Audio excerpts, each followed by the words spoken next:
നിങ്ങൾ ആദ്യമായി ഈ ചാനൽ കാണുന്നതെങ്കിൽ ചാനൽ ഒന്ന് സബ്സ്ക്രൈബ് ചെയ്യുക, തൊട്ടുള്ള ബെൽ ഐക്കൺ ഒന്ന് എനേബിൾ ചെയ്യുക. എന്ന എല്ലാ വീഡിയോയും നിങ്ങൾക്ക് നോട്ടിഫിക്കേഷൻ ലഭിക്കും. ഫഹദ് ഫാസിലിനെ നായകനാക്കി ജിത്തു മാധവൻ സംവിധാനം ചെയ്ത ചിത്രമാണ് ആവേശം. രോമാഞ്ചത്തിന് ശേഷമിറങ്ങിയ സംവിധായകന്റെ രണ്ടാമത്തെ ചിത്രവും തിയേറ്റർ പൂരപ്പറമ്പാക്കിയാണ് പ്രദർശനം തുടരുന്നത്. കേരളത്തിന് പുറത്തും മികച്ച പ്രതികരണമാണ് ചിത്രം നേടുന്നത്. മഞ്ഞുമ്മൽ ബോയ്സിന്റെ വിജയത്തിന് പിന്നാലെ തമിഴ് പ്രേക്ഷകരും മലയാളം സിനിമയെ ഏറ്റെടുക്കുകയാണ്. ആവേശം കണ്ടിറങ്ങിയ തമിഴ് പ്രേക്ഷകരുടെ പ്രതികരണമാണ് ഇപ്പോൾ ശ്രദ്ധ നേടുന്നത്. ഏറെ പ്രതീക്ഷയോടെ എത്തിയ ചിത്രമാണിതെന്നും ആ പ്രതീക്ഷ ഒട്ടും തകർക്കാതെ മികച്ച അനുഭവമാണ് ചിത്രം സമ്മാനിച്ചതെന്നുമാണ് ആവേശം കണ്ടിറങ്ങുന്ന തമിഴ് പ്രേക്ഷകർ പറയുന്നത്. ചിത്രം പുറത്തിറങ്ങി 3-ാം ദിവസവും നിറഞ്ഞ സദസ്സിലാണ് തമിഴ്നാട്ടിൽ പ്രദർശനം തുടരുന്നത്.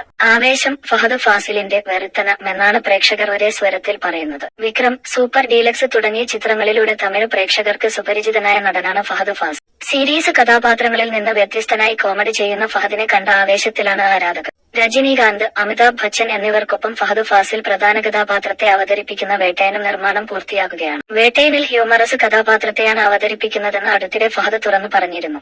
അൻവർ റഷീദ് എന്റർടൈൻമെന്റ്സിന്റെ ബാനറില് അൻവർ റഷീദും ഫഹദ് ഫാസിൽ ആൻഡ് ഫ്രണ്ട്സിന്റെ ബാനറില് നസ്രിയ നസീമും ചേർന്നാണ് ആവേശം നിർമ്മിക്കുന്നത്. കോളേജ് പിള്ളേരും അവരെ സഹായിക്കാനെത്തുന്ന ഗുണ്ടയുടെയും കഥ പറയുന്ന ആവേശം ആൻഡ് റിലീസ് വിതരണം ചെയ്യുന്നത്.